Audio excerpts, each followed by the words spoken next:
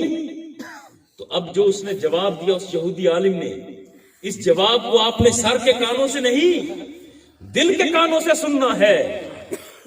یہ یہودی عالم کہتا ہے کہ اے بادشاہ، میں نے بھی وصیت کر دی کہ میں مروں تو میری قبر شہر کے اندر بنا دینا، اور تو کہتا ہے کہ وہ اللہ کا نبی نہ جانے کب آئے. تو سن ہمارے جذبے، اے بادشاہ، وہ اللہ کا نبی جب بھی آئے وہ آئے 100 سال کے بعد، آئے 500 یا 1000 سال کے بعد، آئے گا تو اسی شہر میں آئے گا، چلے گا تو اسی شہر میں چلے گا. جب وہ چلے گا تو اس کے قدموں سے اڑنے والی دھول اور مٹی جب ہماری قبروں پر پڑے گی، ہماری روحوں کو چین اور قرار آ جائے گا.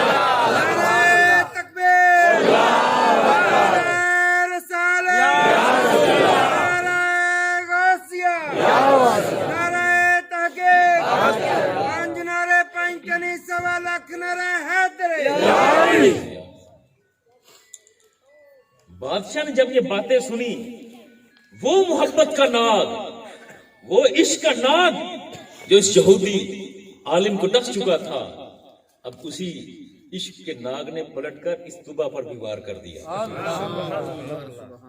جب عشق کے ناگ نے اس طبا کو ڈسا نا، تو یہ کہتا ہے اے شہر کے باسیوں سنو، میں طبا ہمجری خاندان کا فرد، یمن کا بادشاہ تم سے وعدہ کرتا ہوں، تم تو ہو بڑی محبت والے، تم تو ہو بڑا پیار کرنے والے، اور پیار محبت عشق بھی اس سے کر رہے ہو جسے دیکھا نہیں ابھی. میں وعدہ کرتا ہوں کہ اس وقت کے بعد جب تم یہ باتیں کر رہے تھے اور میں ارادہ کر رہا تھا، اس وقت کے بعد میرا کوئی فوجی تمہارے شہر کی طرف میلی آنکھ سے نہیں دیکھے گا. انہیں وہاں سے یہاں سے واپس کر دیا جائے گا، مگر میری ایک درخواست ہے بادشاہ. حملہ آور بادشاہ فوج کے ساتھ آیا، مگر اب درخواست کیا گیا کہ جب عشق کا گھیرا پڑتا ہے نا، بڑی بڑی اونچی کلیاں نیچے ہو جاتی ہیں، کیونکہ عشق پنپتا ہی وہیں پر ہے جہاں عجز ہوگا. تکبر میں عشق ہوتا نہیں، متکبر عشق کر نہیں سکتا. اب اس نے کہا کہ میری درخواست ہے کہ میں شہر کو اندر سے ایک بار دیکھنا چاہتا ہوں کہ کہیں یہ حسرت نہ رہ جائے کہ میں نبی آخر الزمان کے شہر کے قریب سے ہو آیا، اندر سے دیکھا ہی نہیں. یہودی علماء نے کہا ٹھیک ہے اے بادشاہ آؤ دیکھو، مگر شرط یہ ہے کہ تمہارے ساتھ کوئی اسلحہ بردار نہ ہو، کوئی تیر والا، نیزے والا، خنجر والا، چاقو والا کوئی اسلحہ نہ ہو، تمہارا کوئی فوجی تمہارے ساتھ نہ ہو. تمہارے یہ وزراء جانا چاہتے ہیں تو آ جائیں، مشیران آنا چاہتے ہیں آ جائیں، مگر اسلحہ کسی کے پاس نہ ہو. طبا نے کہا مجھے منظور، مجھے لے چلو. چلنے لگا، اس کے وزیروں نے ہاتھ پکڑے، مشیروں نے بادشاہ سلامت ذرا رکے تو صحیح، یہ جانتے ہیں کہ آپ نے حملہ کیا ہے، آپ یمن کے بادشاہ ہیں، ایک سلطنت کے بادشاہ ہیں، کہیں ایسا نہ ہو کہ یہ آپ کو اندر لے جائے، دھوکے سے قتل کر دے، کوئی آپ کا محافظ بھی نہیں. طبا نے کہا اے میرے وزراء، تم دیکھ رہے تھے ان کی ہونٹوں کی طرف، تم سن رہے تھے ان کی الفاظ، اس لیے یہ باتیں کرتے ہو، مگر میں دیکھ رہا تھا ان کی آنکھوں میں، میری نظریں ان کی آنکھوں کے اندر جھانک رہی تھی، ان کی آنکھوں میں سوائے محبت اور عشق کی اور کچھ ہے ہی نہیں. اور جو عاشق ہوتے ہیں وہ قاتل نہیں ہوتے، وہ تو خود عشق کے ہاتھوں مقتول ہو چکے ہوتے ہیں. یہ مجھے کچھ نہیں کہتے. چلے، دروازہ کھلا، اس کے وزراء مشیران شہر کے اندر پہلے داخل ہو گئے، یہودی علماء چلے گئے، طبا ابھی باہر کھڑا ہے.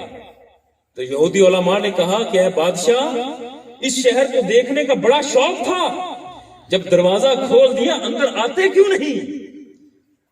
تو یہ کہتا ہے کہ لوگوں سنو، پہلے مجھے معلوم نہیں تھا کہ یہ شہر کس کا ہے، اب میں جان گیا ہوں کہ یہ شہر ہے نبی آخر الزمان کا شہر، جو وجہ تخلیق کائنات ہے، جس کے لیے پورے نظام کو بنایا اور چلایا گیا.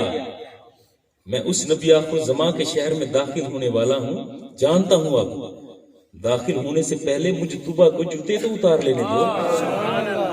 جوتے باہر اتارے, گردن جھکی ہوئی ہے, اندر داخل ہوا, اندر جا کر جو دل کی دنیا پلٹ چکی تھی پہلے, اب عملی طور پر اس کا اظہار آنکھوں سے ہونا شروع ہوا. آنسو کتار اندر کتار چلے آ رہے ہیں, روتا ہے, ہچکیاں بند گئیں. روتے ہوئے کبھی جسرت کی اس دیوار سے لپٹتا ہے, کبھی اس دیوار سے لپٹتا ہے, اور کہتا جاتا ہے کہ اے شہر کی درو دیوار, کیسی خوش قسمت ہو کہ تم نبی آخر الزمان کی زیارت کرو گی. خدا را جب تم اس کی زیارت کرو تو زبان حال سے مجتبہ کا سلام پیش کر دینا. اسی طبا نے یہاں پر علامہ سبھودی رحمۃ اللہ علیہ وفاء الوفا میں جو تاریخ مدینہ پر بڑی مستند کتاب ہے, جس کے حوالے قبلہ بابا جی حضور رحمۃ اللہ تعالی علیہ نے مدینہ الرسول میں اپنی کتاب میں جا بجا حوالے دیے ہیں. علامہ سبھودی رحمۃ اللہ علیہ یہاں پر بیان فرماتے ہیں کہ اسی طبا نے مدینہ کے اندر, یثرب کے اندر ایک 2 منزلہ مکان بنوایا.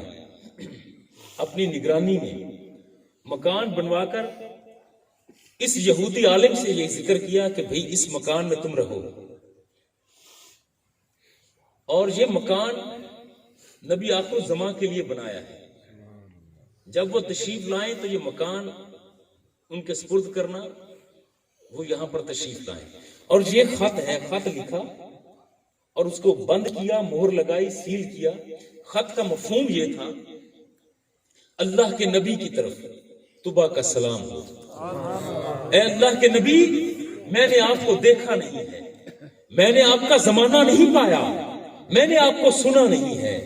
اے اللہ کے نبی, میں آپ کو دیکھے بنا آپ پر ایمان لایا, آپ پر نازل ہونے والی کتاب پر ایمان لایا, آپ کے ہر فرمان پر ایمان لایا.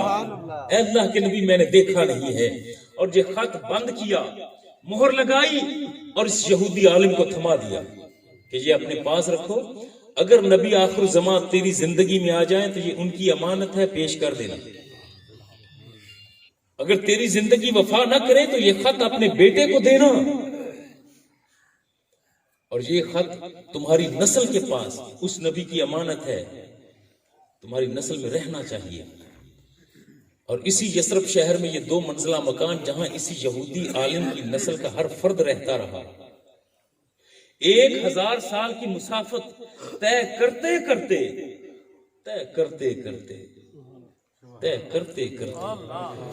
یہ خط پہنچا تھا تو حضرت ابو ایوب انصاری کے پاس صحاح میں اس کا تذکرہ ہے, حدیث کی کتب میں موجود ہے.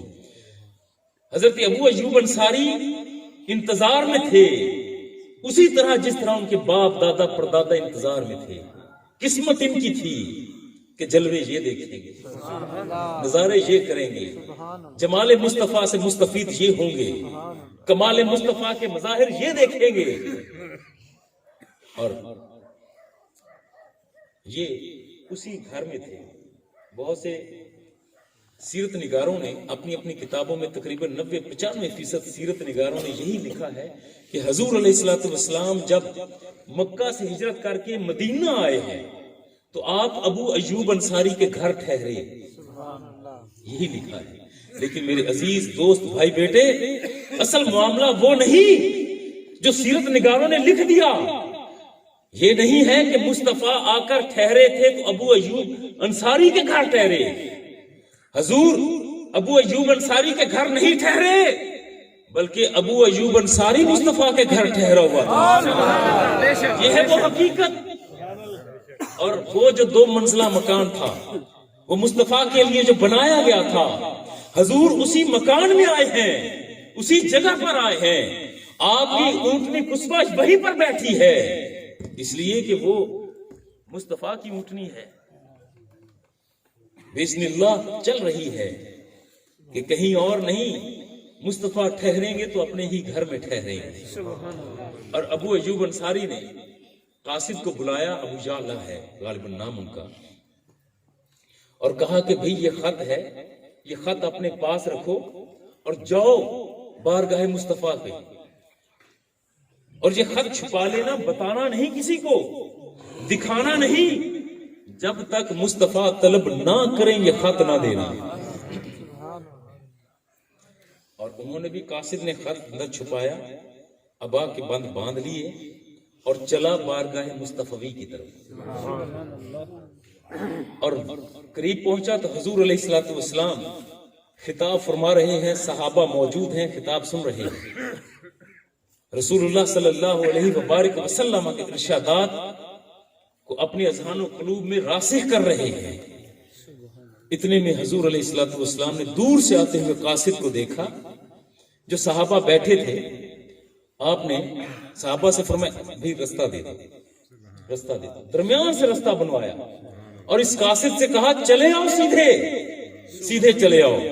قاصد نے ہاتھ باندھے، نظریں جھکائی ہوئی ہیں، سیدھا دھیرے دھیرے بارگاہ مصطفی میں حاضر ہوا۔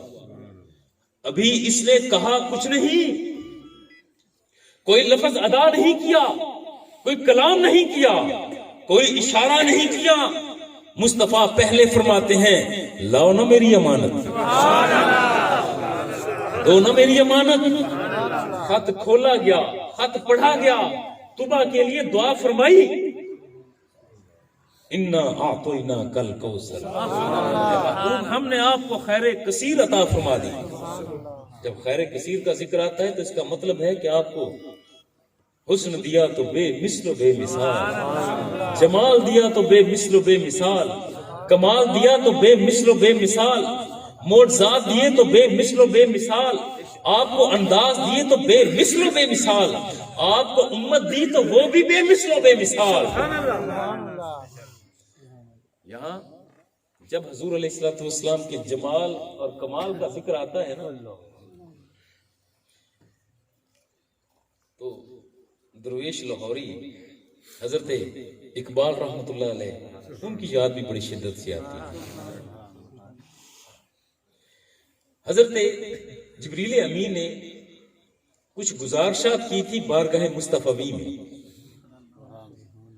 اور ان گزارشات کو حضرت اقبال رحمۃ اللہ علیہ نے اشعار کے کالم میں ڈھال دیا۔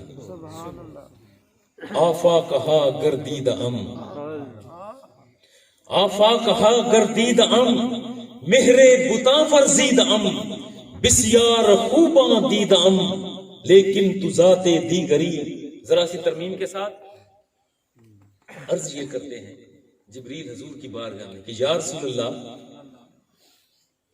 آفا کہا گردید ام، میں آسمان کی بلندیوں پر رہا، میں مشرق اور مغرب میں پھرتا رہا، شمال اور جنوب میں دیکھتا رہا۔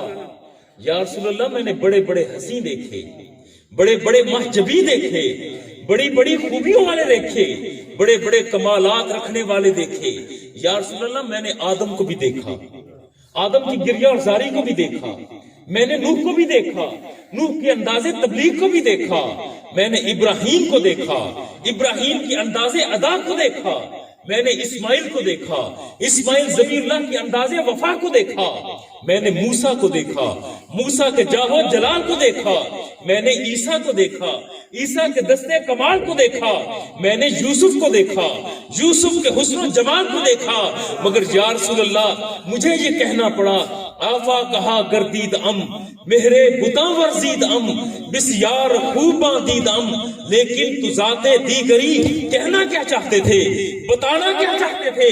ذکر یہ کر رہے ہیں، بتا یہ رہے ہیں، عرض یہ کر رہے ہیں کہ یا رسول اللہ، یا رسول اللہ، سارے حسینوں کے حسن ایک طرف، سارے جمیلوں کے جمال ایک طرف، کمال رکھنے والوں کے کمال ایک طرف، یا رسول اللہ آپ کی زلف کا اقبال ایک طرف۔ آپ جیسا حسین ہے ہی نہیں، کوئی آپ جیسا حسین دیکھا ہی نہیں۔ طارق بن عبداللہ، جب بات حسن کی آتی ہے تو طارق بن عبداللہ بھی یاد آ جاتے ہیں۔ صحابی رسول ہیں، ان سے دیگر صحابہ نے پوچھا اے طارق، یہ تو بتا کہ تو ایمان کب لایا تھا، تو کب مسلمان ہوا؟ طارق بن عبداللہ کہتے ہیں کہ دوستو، میرا تعلق جس قبیلے سے ہے نا، وہ قبیلہ خانہ بدوش قبیلہ،